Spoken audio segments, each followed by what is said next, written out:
حديث النور والصدق هو الداعي إلى الحق يجمعه البخاري ويهديه إلى الخلق. هنا يا أمة الإسلام تجمعنا لخير كلام سبائك للبخاري مخلدة على الرحمن الرحيم. الحمد لله رب العالمين والعاقبة للمتقين والصلاة والسلام على سيد الأنبياء والمرسلين سيدنا وحبيبنا وحبيب رب العالمين محمد وعلى آله وأصحابه ومن هدى بهديه إلى يوم الدين.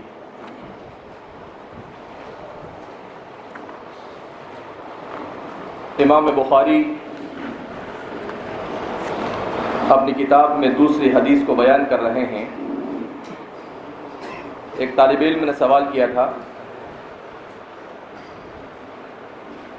فمن كانت هجرته إلى دنيا يصيبها،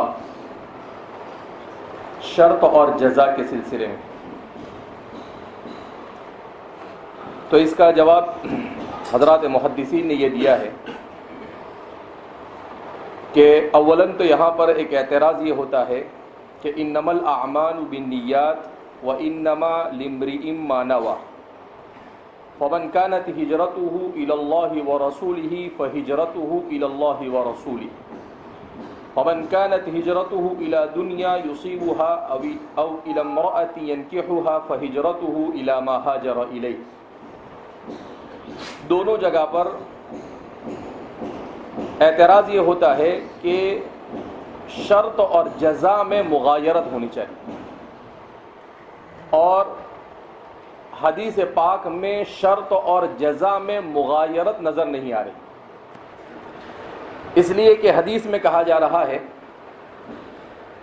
کہ جس نے ہجرت کی اللہ اور اس کے رسول کی طرف تو اس کی ہجرت اللہ اور اس کے رسول ہی کی طرف.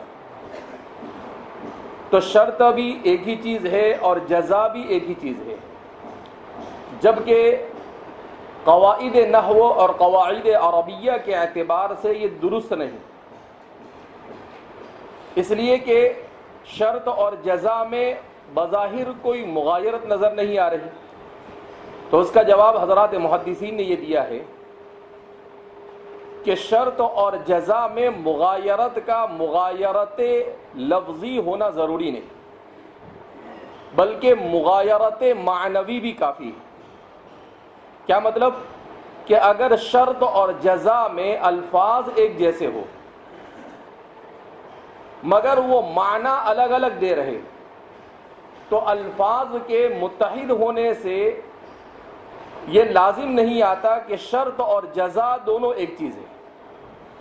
اور استدلال کرتے ہیں اس سلسلے میں ایک شاعر کے قول سے کہ وہ کہتا ہے انا ابو النجم و شعری شعری، کہ شاعر کہتا ہے کہ میں ابو النجم ہوں اور میرا شعر تو بہرحال شعر. اب یہاں پر فرما رہے ہیں کہ شعری شعری، پہلا شعری مبتدا ہے اور دوسرا شعری کیا ہے؟ خبر ہے، اور دونوں بالکل ایک جیسے ہیں، جبکہ وہاں بھی کہا جاتا ہے کہ مبتدا اور خبر میں کیا ہونی چاہیے؟ مغایرت ہونی چاہیے. تو اس کا جواب یہی دیا گیا کہ وہ اصل میں یہ کہتا ہے کہ شاعری میرے اشعار، شاعری وہ شعر ہے، تو دوسرے جو خبر لایا وہ شاعری کہہ کر، تو اگرچہ لفظاً اتحاد ہے مگر معنن مغایرت. کیسے معنن مغایرت ہے؟ وہ یہ بتلانا چاہتا ہے کہ فصاحت اور بلاغت میں میرے اشعار انتہائی بلند ہوتے ہیں. تو فرماتے ہیں جیسے اس شاعر نے دونوں جگہ پر مبتدا اور خبر میں مغایرت نہیں، لفظی طور پر اتحاد ہے مگر مغایرت معنوی کا اعتبار کیا گیا، اسی طریقے سے یہاں پر بھی مغایرت معنوی ہے. کیا مطلب مغایرت معنوی کا؟ کہ حضور یہ فرما رہے ہیں کہ فمن كانت هجرته الى اللہ، کہ جس نے اللہ اور اس کے رسول کے لیے ہجرت کی، فہجرته الى اللہ ورسولہ، تو اس کی ہجرت اللہ اور اس کے رسول کے لیے کی، لہذا اس کی وہ ہجرت مقبول اور صحیح ہے.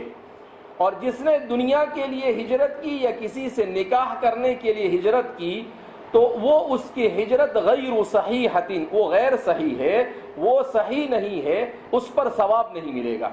تو ایک جواب تو یہ دیا گیا۔ دوسرا جواب بعض حضرات نے یہ کہا، ملا علی قاری رحمۃ اللہ علیہ صاحب مرقات فرماتے ہیں کہ اصل میں اس کی عبارت محذوف مانی جائے اور یوں کہا جائے فَمَنْ كَانَتْ هِجْرَتُهُ إِلَى اللَّهِ وَرَسُولِهِ فَهِجْرَتُهُ مَقْبُولَةٌ صَحِيحَةٌ،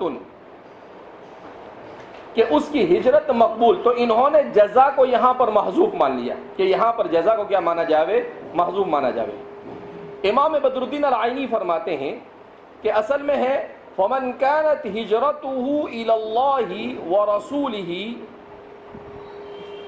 تو فرماتے ہیں مقبولۃ اجرا وجزاء، ومن كانت هجرته الى دنیا يصيبها او الى امرأة ينكحها حکما وجزاء۔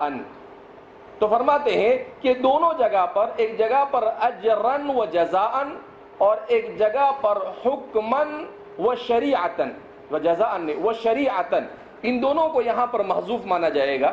بہرحال اس طریقے سے شرط اور جزا میں اس اتحاد اور اختیار کو بیان کیا گیا ہے کہ بظاہر اگرچہ یہ ایک ہے مگر اس کے لیے کچھ نہ کچھ یا تو محذوف ماننا پڑے گا یا پھر شاعری کی طرح اس میں مغایرت معنوی کو کیا کرنا پڑے گا؟ تسلیم کرنا پڑے گا۔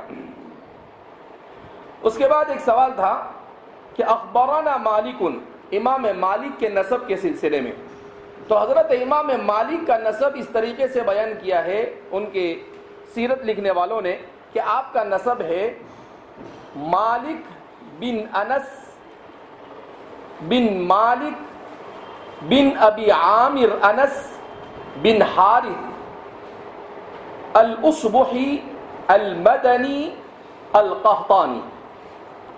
تو آپ کا پورا نسب اس طرح سے بیان کیا جاتا ہے مالک بن انس بن مالک بن ابی عامر انس، یعنی ان کا نام بھی انس، یعنی یہ بھی مالک بن انس ہے اور ان کے دادا بھی مالک بن انس ہے۔ تو سیدھا سیدھا آپ یہ کہہ سکتے ہیں مالک بن انس بن مالک بن انس بن حارث۔ انس جو دوسرے ہیں ان کا جو نام ہے ان کی کنیت ابو عامر بیان کی جاتی ہے، اور امام مالک جو ہے ان کی جو کنیت ہے وہ ابو عبداللہ بیان کی جاتی ہے۔ تو مالک بن انس بن مالک بن انس بن حارث الاصبحی القحطانی، بنو قحطان کی ایک شاخ ہے، اس لیے کہ حضرت ابراہیم علیہ السلام کی جو اولاد ہے وہ دو حصوں میں تقسیم ہوئی، العدنانیون والقحطانیون۔ العدنانیون میں قریش آتے ہیں اور القحطانیون میں اوس و خزرج اور جو دوسرے قبائل ہیں وہ آتے ہیں۔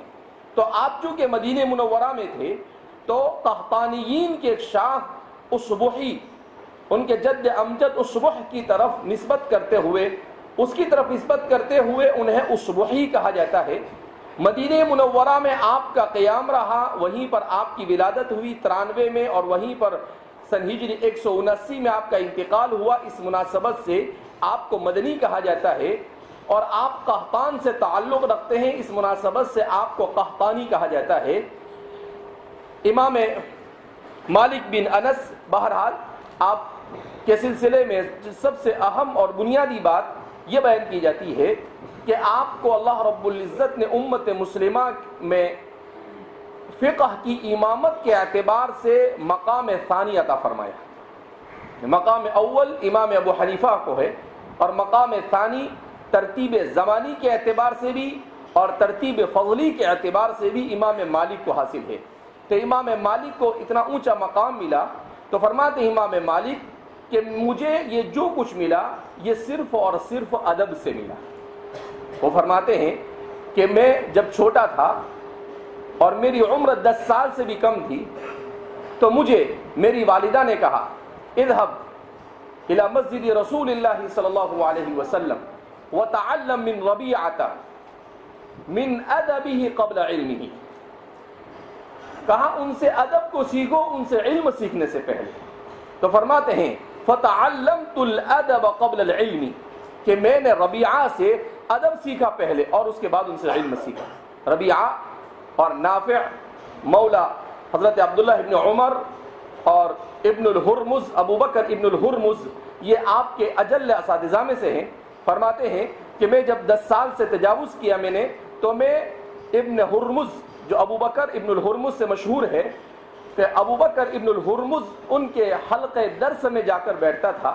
تو فرماتے ہیں کہ میں فجر کی نماز پڑھ کر گھر سے نکلتا تھا، فجر کی نماز کے لیے نکلتا تھا، اور عشاء کی نماز کے بعد ابن ہرمز کے حلقے کو چھوڑ کر گھر پر آتا تھا، پورا دن میں ان کے در پر بیٹھا رہتا تھا۔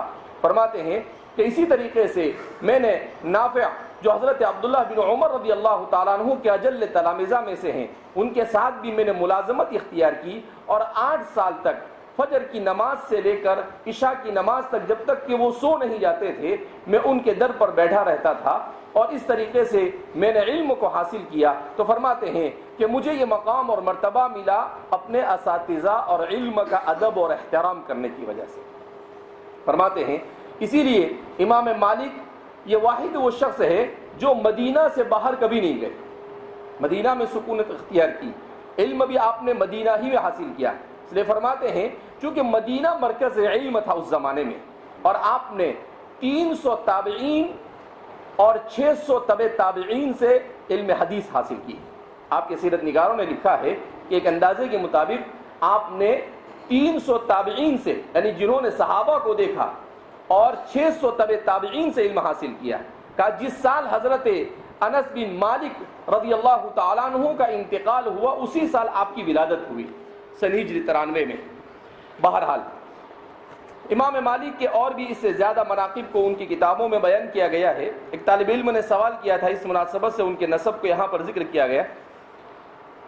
عن ابیہ عن عائشہ ام المؤمنین رضی اللہ عنہا عن الحارث بن ہشام سأل رسول اللہ صلی اللہ علیہ وسلم، کہ انہوں نے رسول اللہ صلی اللہ علیہ وسلم سے سوال کیا، فقال، اور کہا، یا رسول اللہ، اے اللہ کے رسول صلی اللہ علیہ وسلم، کیف یأتیک الوحی، آپ پر وحی کیسے آتی ہے؟ تو جیسا کہ اس دن بھی کہا گیا کہ ہمارے محدثین فرماتے ہیں کہ سوال کیوں کیا، تو فرماتے ہیں کہ حضرات صحابہ غیر مرئی چیزوں کے سوالات نبی کریم صلی اللہ علیہ وسلم سے فرماتے تھے، لیطمئن قلبی، تاکہ وہ اپنے قلب کو کیا کر سکے، مطمئن کر سکے، اور کسی طرح کا کوئی خلجان ان کے دل میں باقی نہ رہے۔ پھر اس کے بعد ہمارے محدثین فرماتے ہیں کہ یہاں پر ایک سوال یہ پیدا ہوتا ہے کہ آپ جو یہ سوال کر رہے تھے، یہ سوال کس چیز کے بارے میں کر رہے تھے؟ کیف یأتیک الوحی پوچھ کر آپ کیا کہنا چاہتے تھے؟ اس کے 2 احتمالات ہیں۔ ایک تو یہ کہ آپ وحی کیسے نازل ہوتی تھی اس کے طریقے کو جاننا چاہتے تھے، اور دوسرا یہ احتمال کہ وحی لے کر جو فرشتہ آتا تھا وہ کس طریقے سے آتا تھا وہ پوچھنا چاہتے تھے۔ اور آپ صلی اللہ علیہ وسلم نے اس کا جواب دیا احیانا یاتینی کہہ کر۔ تو حافظ ابن حجر اسقلانی فرماتے ہیں کہ اصل میں ان کے سوال سے دونوں چیزیں مقصود تھی، ایک تو کیفیت وحی بھی جاننا چاہتے تھے، اور وہ فرشتہ کس طرح سے آتا ہے وہ بھی جاننا چاہتے تھے، اس لیے انہوں نے سوال کیا، اور نبی کریم صلی اللہ علیہ وسلم نے اسی لیے ان کے دونوں سوالوں، یعنی ان کے ایک سوال میں دونوں چیزوں کا جواب مرحمت فرمایا۔ صاحب عمدۃ القاری امام بدر الدین العینی فرماتے ہیں کہ اصل میں ان کا سوال تو کیفیت الوحی ہی کے سلسلے میں تھا، مگر آپ صلی اللہ علیہ وسلم نے الجواب علی اسلوب الحکیم، کہ اسلوب حکیم کے طور پر جو بلاغت کی ایک صنعت ہے اس کو استعمال کرتے ہوئے ایسا جواب دیا جو کافی اور شافی تھا، جس میں آپ صلی اللہ علیہ وسلم نے صرف کیفیت وحی نہیں بلکہ وحی کے سلسلے میں فرشتوں کے آنے کا کیا انداز ہوتا تھا وہ بھی آپ صلی اللہ علیہ وسلم نے بیان کیا۔ تو ان کا سوال تو صرف کیفیت وحی کے بارے میں تھا، مگر آپ نے اسلوب حکیم کے طور پر دونوں جواب کیا کر دیے، عطا فرما دیے۔ فقال رسول اللہ صلی اللہ علیہ وسلم احیانا یأتینی، یہاں پر لفظ احیانا یہ حینن کی جمع ہے، اور یہ منصوب ہے بر بناء ظرفیت، ظرف ہونے کی وجہ سے۔ یأتینی مثل صلصلۃ الجرس، یأتینی اب یہاں پر ایک سوال ہمارے شارحین نے کھڑا کیا ہے کہ آپ صلی اللہ علیہ وسلم نے یہ فرمایا یأتینی، جبکہ اتا یأتی اتن و اتیانن یہ تو کسی چیز کے حصی طور پر آنے کے لیے استعمال ہوتا ہے. اتا زیدن، زید آیا، اور وہی یہ شیء حصی نہیں بلکہ غیر حصی اور غیر مرئی ہے. تو پھر آپ صلی اللہ علیہ وسلم یأتینی کا لفظ کیوں استعمال کر رہے ہیں؟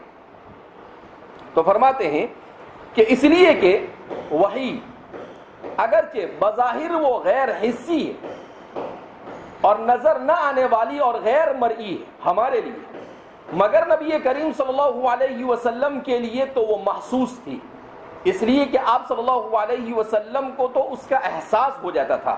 اس وجہ سے آپ صلی اللہ علیہ وسلم کے لیے یأتینی ہی کا صیغہ ضروری تھا. بعض حضرات نے کہا کہ آپ صلی اللہ علیہ وسلم نے یأتینی کا صیغہ لا کر یہ بیان کیا کہ اگرچہ یہ غیر محسوس ہے مگر اس کی اہمیت محسوس سے کم نہیں ہے، اس لیے کہ انسان کی نظر میں غیر محسوس چیز کی اہمیت نہیں ہوتی، کیونکہ اس کو نظر نہیں آتی ہے، محسوس نہیں ہوتی ہے، تو وہ سوچتا ہے کہ بھئی پتہ نہیں ہے بھی یا نہیں ہے، تو اس کی اہمیت نہیں ہوتی ہے. آپ نے یأتینا کا صیغہ استعمال کر کر اس بات کی طرف اشارہ کیا کہ اگرچہ یہ غیر مرئی ہے مگر اس کے باوجود بھی یہ مرئی سے زیادہ اہمیت رکھتی ہے، اور اس کا مجھے احساس ہوتا تھا، اور جب میں نے اس کو محسوس کیا تو آپ بھی اسے محسوس کرو. اس لیے کہ اتنی بڑی شریعت جب آپ نے میری تصدیق کر دی تو وہی میں آپ کو تصدیق کرنے میں کیا حرج ہے. اس لیے آپ صلی اللہ علیہ وسلم نے یہ یأتینی کا صیغہ کیا استعمال کیا. مثل صلصلۃ الجرس، مثل یہ منصوب ہے، اس کے منصوب ہونے کی 3 وجوہات بیان کی جاتی ہے. بعض حضرات نے کہا کہ مثلا یہ منصوب ہے مثلت مثلا، مثلت محذوف ہے اور اس کا یہ فعل مفعول مطلق ہے. بعض حضرات نے کہا پر بنا حال یہ منصوب ہے، اور بعض حضرات نے کہا کہ مثلت، اس کا مثلت جو فعل ہے اس کا مفعول محذوف ہے اور اس مفعول محذوف سے بدل ہوتا ہے. یہ مگر یہ دور کی بات ہے، زیادہ بہتر یہی ہے کہ اس کو مثلتو فعل کا مفعول مطلق مانا جاوے، اور عام طور پر یہی حضرات نحویین کے یہاں پر مانا جاتا ہے. ان یأتینی مثل صلصلۃ الجرس، صلصلہ یہ رباعی مجرد ہے مضمضہ کے وزن پر، صلصلۃ مضمضۃ،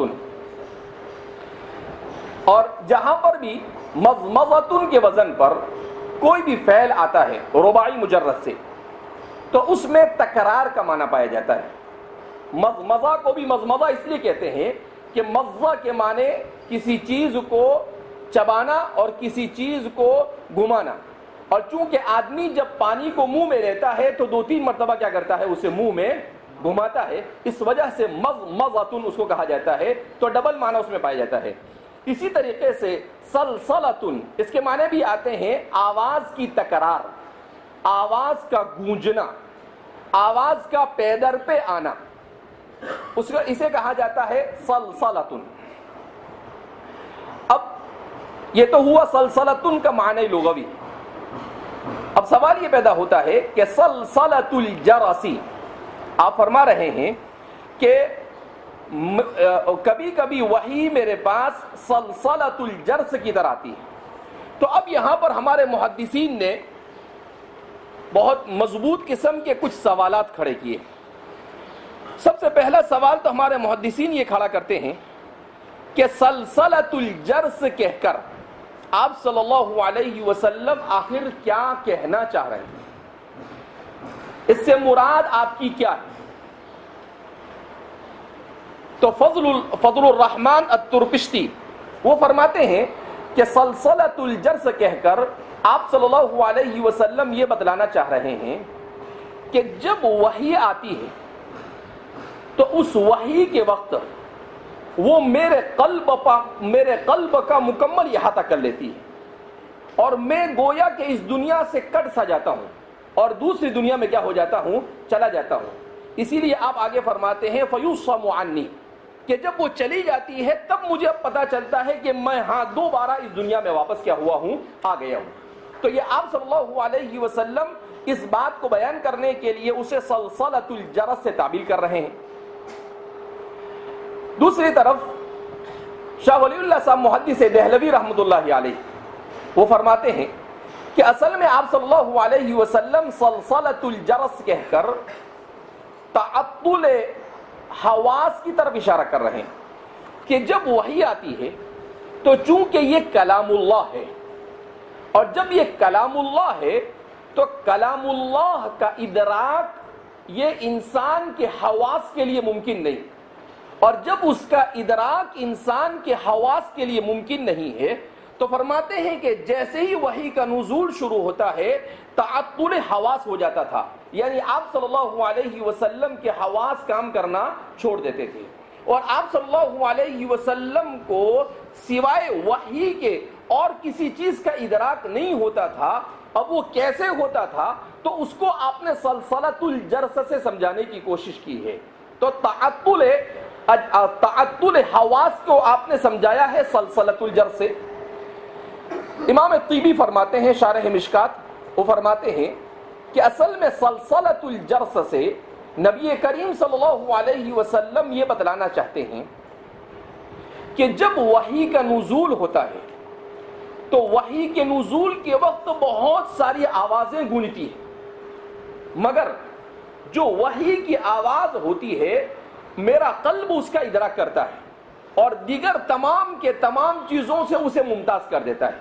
تو فرماتے ہیں کہ بہت ساری آوازوں میں سے میرا قلب صرف آواز وحی کا ادراک کرتا ہے۔ اس کو سمجھانے کے لیے آپ صلی اللہ علیہ وسلم نے سلسلۃ الجرس سے اس کو تعبیر کیا۔ شاہ عبد العزیز صاحب محدث دہلوی رحمۃ اللہ علیہ اس سلسلے میں فرماتے ہیں کہ اس میں دور دور کی کوڑی لگانے کے بجائے سیدھی سی بات یہ کہہ دی جاوے کہ سلسلۃ الجرس کہہ کر آپ صلی اللہ علیہ وسلم یہ بتلانا چاہ رہے ہیں کہ وحی سے ایک مخصوص قسم کی آواز آتی تھی، اور وہ آواز بلا اعتماد مخارج ہے۔ شاہ صاحب نے بڑی قیمتی بات فرمائی، شاہ عبد العزیز صاحب، بلا اعتماد مخارج۔ اصل میں مسئلہ یہاں پر اس لیے ہمارے محدثین کو یہاں پر پریشانی پیش آ رہی ہے کہ اللہ کے لیے آواز کا ثابت کرنے کا مسئلہ آ رہا ہے، جو ابھی آگے بیان کیا جا رہا ہے کہ اگر اللہ کے لیے آواز کو ثابت کر دیا جاوے تو مسئلہ تو شاہ صاحب فرماتے ہیں کہ اس کو، شاہ عبد العزیز صاحب فرماتے ہیں کہ ہم اس کو یہ کہہ سکتے ہیں کہ اللہ رب العزت کی آواز یہ ہوتی تھی وہ، مگر وہ آواز بلا اعتماد مخارج ہوتی تھی۔ کیا مطلب؟ کہ انسان کو اپنی بات آواز سے بتلانے کے لیے زبان کی اور دوسرے ان مقامات کی ضرورت ہے جہاں سے مخارج کی ادائیگی ہوتی ہے، لیکن اللہ کو اس کی ضرورت نہیں۔ تو فرماتے ہیں بلا اعتماد مخارج آواز ہوتی تھی، اسی کو آپ صلی اللہ علیہ وسلم نے سلسلۃ الجرس سے کیا کیا ہے؟ تعبیر کیا ہے۔ اب یہاں پر یہی بات آ کر رکتی ہے کہ اللہ رب العزت کے لیے اس میں آواز کو ثابت کیا جا رہا ہے یا نہیں۔ تو اس سلسلے میں حضرات متکلمین، چاہے وہ اشاعرہ ہو چاہے وہ ماتوریدیہ، ان کا یہ کہنا ہے کہ نہیں، ان اللہ لا يحتاج الى صوت، اللہ صوت کا محتاج نہیں۔ کیوں؟ تو فرماتے ہیں کہ صوت یہ تموج ہوا سے پیدا ہوتی ہے۔ کس سے ہوا پیدا ہوتی ہے؟ یہ ہمارے محدثین اور متکلمین اور فقہاء کو جب پڑھتے ہیں تو ان کے سامنے یہ سب سائنسداں اور فلاسفہ پانی بھرتے نظر آتے ہیں، ان کی کوئی حیثیت نہیں۔ یہ ابھی سب تحقیقات کرتے ہیں، سب آلات بنانے کے بعد، یہ بغیر کسی آلات کے ہی ساری تحقیقات کر کے کیا ہو گئے ہیں؟ چلے گئے۔ تو کیا فرماتے ہیں کہ صوت جو ہے وہ تموج ہوا کا محتاج ہے، اور تموج ہوا یہ محتاج ہے مخارج کی، اور ثبوت مخارج یہ لازم آتا ہے اس سے حدوث. تو اگر اللہ کے لیے صوت کو ثابت کیا جاوے تو ہمیں تموج ہوا کو ثابت کرنا پڑے گا, اور تموج ہوا کو ثابت کرے تو پھر اللہ رب العزت کے لیے مخارج حروف کے لیے مقامات کو ثابت کرنا پڑے گا, اور جب اس کو ثابت کرے تو حدوث ثابت ہوتا ہے, جبکہ اللہ کی ذات یہ حادث نہیں ہے بلکہ وہ قدیم ہے. وہ کیا ہے؟ قدیم ہے. تو اب اسی لیے وہ یہ کہتے ہیں کہ اللہ رب العزت کی آواز نہیں, اللہ رب العزت کی جو آواز نہیں ہے اسی آواز کے نہ ہونے کو سمجھانے کے لیے آپ نے سلسلۃ الجرس کو سمجھایا کہ گھنٹی جو بجتی ہے اس گھنٹی کو بھی نہ وہاں کوئی تموج صوت ہے نہ کوئی مخارج ہے, مگر آواز آ رہی ہے. مگر آواز کیا ہو رہی ہے؟ کہ اسی طریقے سے اللہ رب العزت جیسے گھنٹی اگرچہ وہ مخلوق ہے مگر اس کے باوجود بھی اسے نہ تموج کی ضرورت ہے, تموج ہوا کی, اور نہ مخارج کی ضرورت ہے. تو اسی طریقے سے اللہ کی ذات کو بھی ایسا ہی یہ فرماتے ہیں اشاعرہ اور ماتریدیہ, اور معتزلہ کا بھی یہی کہنا ہے. اس باب میں معتزلہ گویا کہ اشاعرہ اور ماتریدیہ کے ساتھ. البتہ متأخرین فقہا ائمہ اربعہ شاہ ولی اللہ صاحب محدث دہلوی, علامہ انور شاہ کشمیری اور شیخ الاسلام علامہ شبیر احمد عثمانی, ان تمام حضرات کا کہنا یہ ہے کہ اللہ رب العزت کے لیے آواز کو ثابت نہ کرنے کے لیے یہ ساری چیزیں کہنا یہ بہت دور کی باتیں ہیں. اتنے زیادہ عقلی گھوڑے دوڑانے کی ضرورت نہیں. آپ صلی اللہ علیہ وسلم جو فرما رہے ہیں سلسلۃ الجرس کہہ کر, تو آپ یہ کہہ رہے ہیں کہ ایک آواز ضرور آتی ہے مگر نہ اس آواز کی جہت متعین ہوتی ہے اور نہ اس آواز کے سلسلے میں سوائے اس کے کہ میں وحی کی بات کو سمجھتا ہوں اور کچھ میری سمجھ میں آتا نہیں. تو اس لیے فرماتے ہیں کہ آپ صلی اللہ علیہ وسلم نے اس کو سلسلۃ الجرس سے کیا کیا ہے؟ تعبیر کیا. اب بعض حضرات نے یہاں پر آ کر ایک سوال یہ کیا کہ آخر آپ صلی اللہ علیہ وسلم سلسلۃ الجرس کہہ کر وحی کی آواز کو بتلانا چاہتے ہیں یا کچھ اور بتلانا چاہتے ہیں؟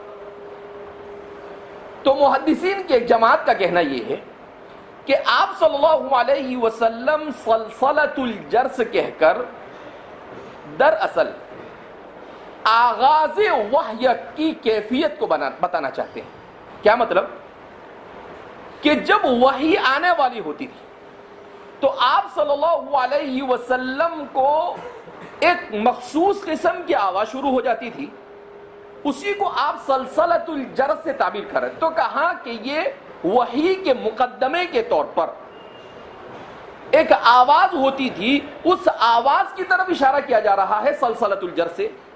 اس لیے کہ حضرت عبداللہ بن مسعود رضی اللہ تعالیٰ عنہ سے ایک روایت ایسی مروی ہے جس میں سیدنا حضرت عبداللہ بن مسعود رضی اللہ تعالیٰ عنہ فرماتے ہیں کہ اذا اوحى اللہ, کہ جب اللہ وحی کو نازل کرتے ہیں, یسمعہ اہل السماء, اور اس وحی کی آواز اسے سنتے ہیں. کون سنتے ہیں؟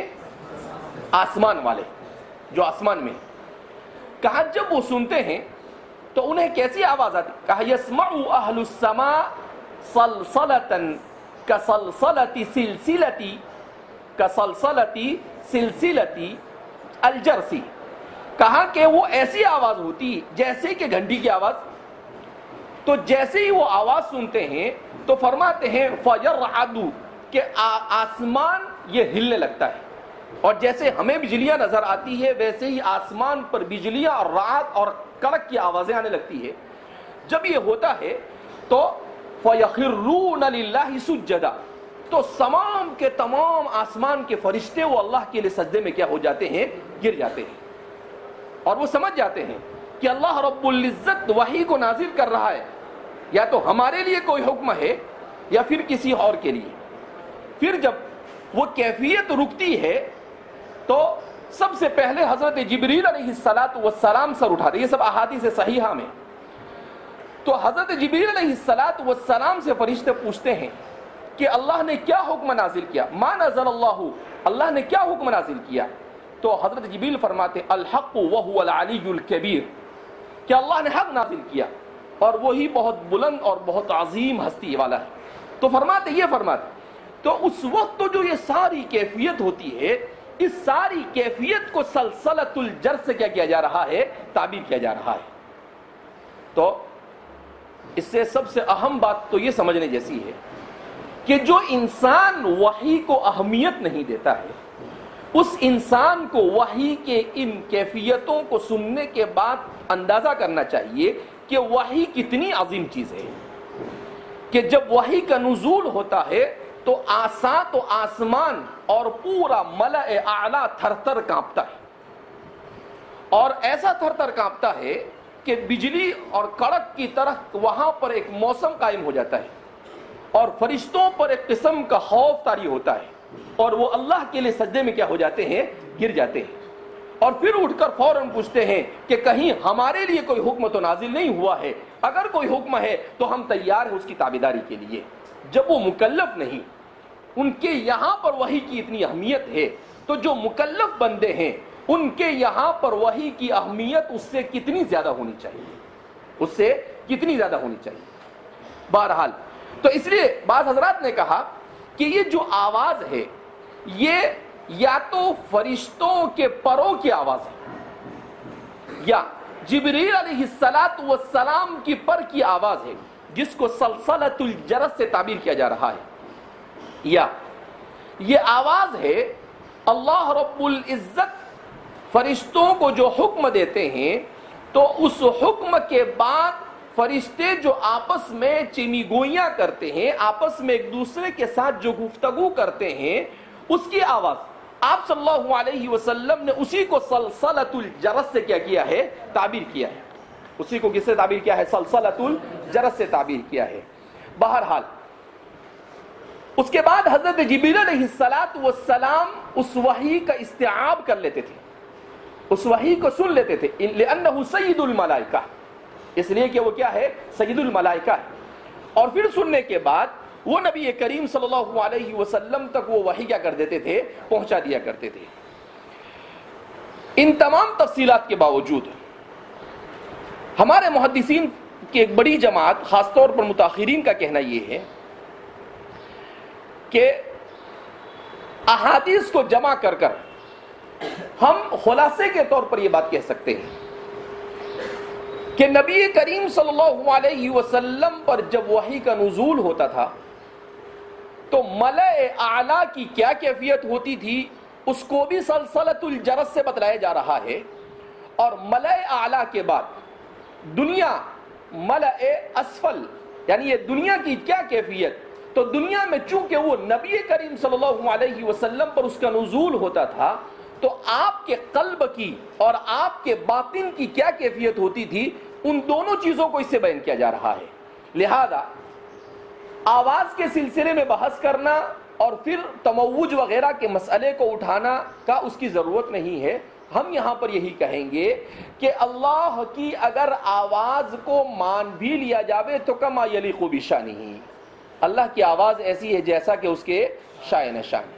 کیا مطلب کہ اس کی آواز کے لیے اسے تموج ہوا کی ضرورت نہیں, جب تموج ہوا نہیں تو اسے مخارج کی ضرورت نہیں, جب مخارج کی ضرورت نہیں تو اس پر حدوث لازم نہیں آتا, جب حدوث لازم نہیں آتا ہے تو پھر اس کا واجب الوجود ہونا ثابت ہو جاتا ہے کہ ایک واجب الوجود ہستی کی ایسی آواز جس آواز کو سوائے موحا الیہ کے اور کوئی سمجھ نہیں سکتا تھا, یعنی جس کی طرف وحی کی جاتی تھی اس کے علاوہ اس کا ادراک کسی اور کو ہوتا تھا نہیں.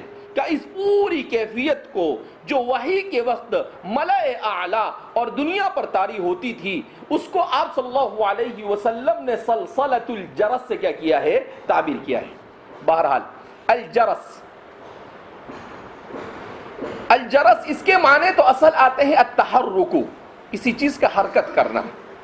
البتہ عرف عرب میں جرس کا اطلاق ہوتا ہے اس چیز پر جو جانوروں کے گلے میں ڈالا جاتا تھا اور وہ حرکت کرنے کی وجہ سے آواز پیدا ہوتی تھی. اس کو کیا کہا جاتا ہے؟ جرس کہتے ہیں، جس کو ہم لوگ اردو زبان میں کیا کہتے ہیں؟ گھنٹی کہتے ہیں. تو اسی کو سلسلۃ الجرس. اب یہاں پر سوال یہ پیدا ہوتا ہے کہ سلسلۃ الجرس کہا جا رہا ہے اور الجرس جانوروں کے گلوں میں اس طریقے سے ڈالنے کو فقہا کی ایک جماعت نے مکروہ اور ناجائز کہا. کہ جانور کے گلے میں اس طریقے سے، اور عورت کو بھی اپنے پاؤں کے اندر میں ایسے آواز والی چیز پہننی چاہیے نہیں. اور یہاں پر اسی سے تشبیہ دی جا رہی ہے.